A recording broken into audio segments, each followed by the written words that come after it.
votre frère, et qui est pas avec vous à la tribulation et au royaume et à la persévérance en Jésus, j'étais dans l'île appelée Patmos, à cause de la parole de Dieu et du témoignage de Jésus. Je continue. Je fus ravi en esprit au jour du Seigneur, et j'entendis derrière moi une voix forte comme le son d'une trompette, qui disait, ce que tu vois, écris-le dans un livre, et envoie-le aux 7 églises, à Éphèse, à Smyrne, à Pergame, à Thyatire, à Sardes, à Philadelphie et à Laodicée. Je me retournai pour connaître quelle était la voix qui me parlait. Et après m'être retourné, je vis 7 chandeliers d'or. Et au milieu de 7 chandeliers, quelqu'un qui ressemblait à un fils d'homme, vêtu d'une robe et ayant une ceinture d'or sur la poitrine. 14. Sa tête et ses cheveux étaient blancs. Amen. Sa tête et ses cheveux étaient blancs. La tête et les cheveux blancs de Jésus, comme la neige, expriment la pureté et la sainteté de Dieu. Alléluia. Ésaïe 6, verset 3. Sa tête était blanche. Sa tête et ses cheveux étaient tout blancs. Cela exprime la sainteté et la pureté de Dieu. Verset 3. Lis.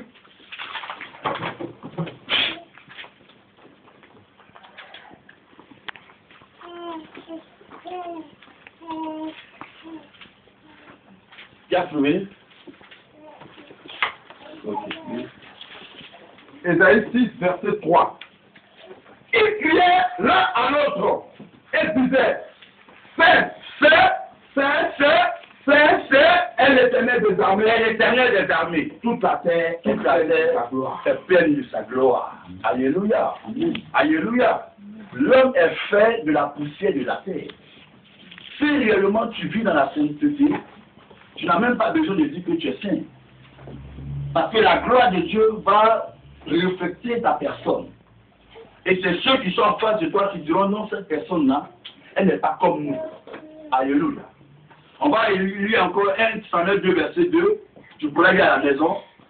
Et Lévitique 2, verset 26. 2, verset 2. Et puis Lévitique 20, verset 26. Donc le premier symbole, nous devons demeurer dans un esprit de sainteté et de pureté. Alléluia.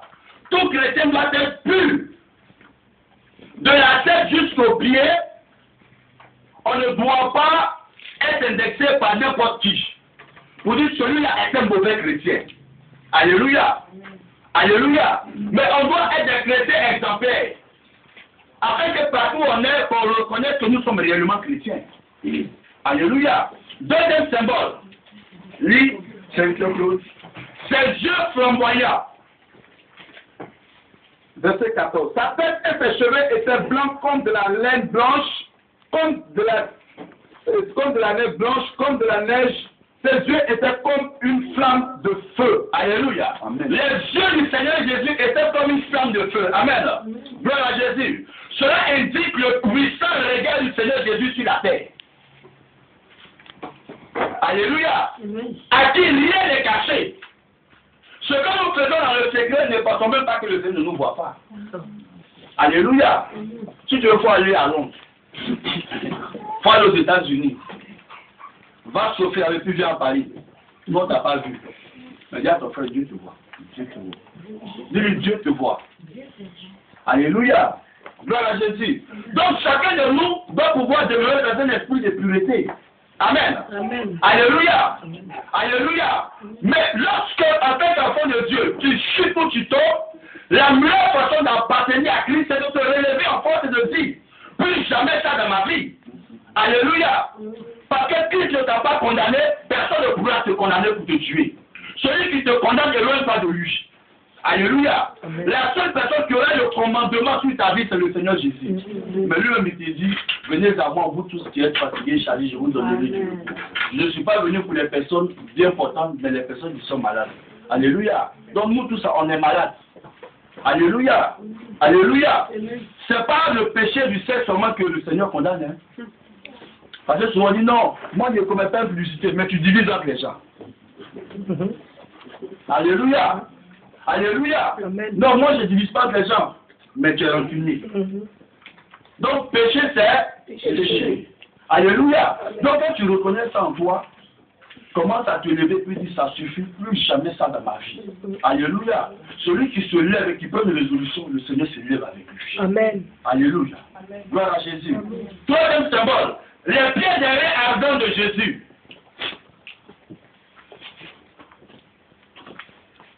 Les pieds derrière ardents de Jésus. Lis, Pasteur Claude. Verset 15. Ses pieds étaient semblables à de l'airain ardent, comme s'il eût été embrasé dans une fournaise, et sa voix était comme le bruit de grandes des eaux. Amen. Amen. Alléluia. Amen. La Bible dit que lors de la première venue du Seigneur, il a offert la grâce à tout le monde. Amen. Mais beaucoup dans ce monde-là ont foulé aux pieds la grâce de Dieu. Jusqu'aujourd'hui, il y a des personnes qui ne pleurent pas de Jésus, te disent Jésus c'est qui? Amen. Si Dieu existait, si Jésus existait, il n'allait pas avoir de pauvres ou de riches. Parce que lui-même là, dans sa tête même là, il cherche à s'enrichir. Les autres conversations, ce n'est pas son problème. Alléluia. Mais cet homme-là, le Seigneur sait où il va la frapper. Alléluia. Gloire à Jésus. Il y a des gens qui tu dis Jésus t'aime, il te dit, mais si Jésus m'aimait, il ne va pas me voir dans la galère. Donc ça dit que l'être humain a toujours la réponse à tout. Amen. Amen. Alléluia. Amen. Et le jour où le Seigneur viendra, tous ceux qui ont foulé au pied sa parole iront en jugement. Parce qu'il ne viendra plus pour apporter la grâce, mais viendra pour juger. Alléluia. Amen. Et les rêves dans la parole de Dieu symbolisent le jugement de Dieu. Amen. On va y ensemble. Nombre 21, verset 4 à 9. Ne crois pas que le jugement ne va pas arriver. On sera jugé.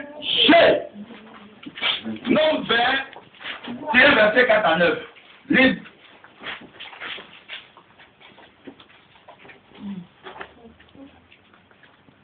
Tu as trouvé?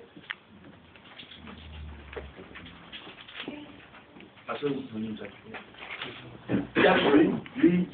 Linda. Nombre 21, verset 4. Les Israélites. À 9. Les Israélites quittèrent la montagne de Hor et prirent la direction de la mer des roseaux. Je veux dire, les Israélites quittèrent la montagne de Hor et prirent la direction de la mer des roseaux afin de contourner le pays des hommes. Mais en cours de route, le peuple perdit patience. Le peuple perdit patience. Verset 5. Verset 7. Verset 5. Les gens se mirent à critiquer Dieu et Moïse. Attends, amen. Attends, chacun va trouver sa Bible. Même la parole de Dieu, pas de critique. Il y a des hommes encore qui critiquent Dieu. Ah, tu as fini les hommes, maintenant c'est Dieu qui arrive. Tu as trouvé? Lis la Bible. Les gens se mirent à critiquer Dieu et Moïse. Les gens se mirent à critiquer non seulement Dieu, et puis associer Dieu à Moïse. Pourquoi nous avez-vous fait quitter l'Égypte? Pourquoi? Au lieu de dire Moïse, il dit pourquoi quoi est ton Dieu? Vous nous avez fait quitter le monde des païens. Disait-il. Pour nous faire mourir dans le désert. Pour nous faire mourir dans le désert. C'est-à-dire qu'eux-mêmes se sont condamnés. Il n'y a ici ni pain ni eau. Voici des mangeurs. Et nous sommes dégoûtés de la manne. Et nous sommes dégoûtés des oiseaux qui tombent du ciel de la germe. On en a marre. Cette nourriture de misère. Pourquoi je prie là? Je suis marié, c'est vrai, je suis marié, c'est vrai. Mais je ne change pas. J'en ai marre du mariage. Et, c'est pas ton dis-lui, dis-lui, j'en ai marre du mariage. Tu travailles, j'en ai marre du travail. Ça, là, c'est moi qui dis. Mais tu as oublié que quand tu ne travailles pas, tu as prié pour que tu aies du travail. Il faut te repentir. Hein. Viens ton frère, repens-toi. J'en ai marre.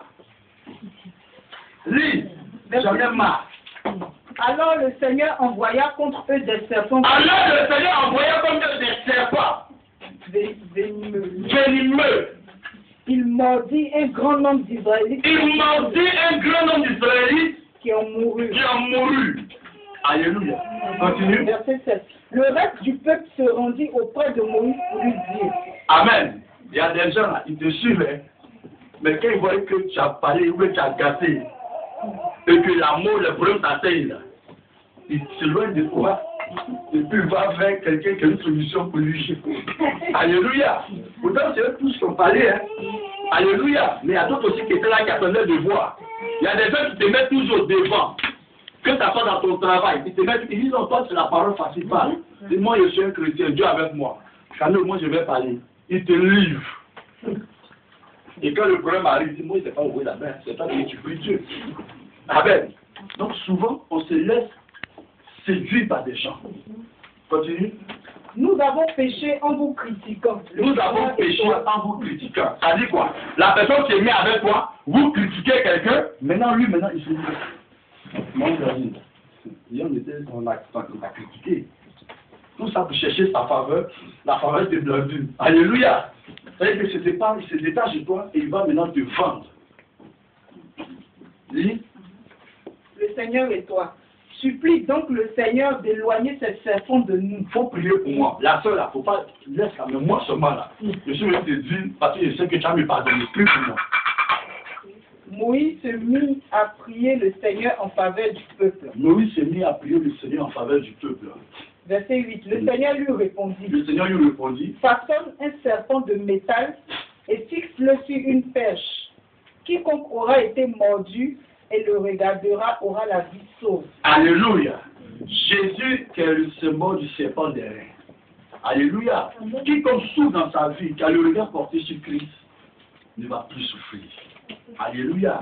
Malgré le niveau de péché que tu as commis, si tu regardes le Seigneur Jésus te pardonne. Alléluia. Alléluia. Que ta repentance soit sincère et le Seigneur Jésus te donnera une autre. Alléluia.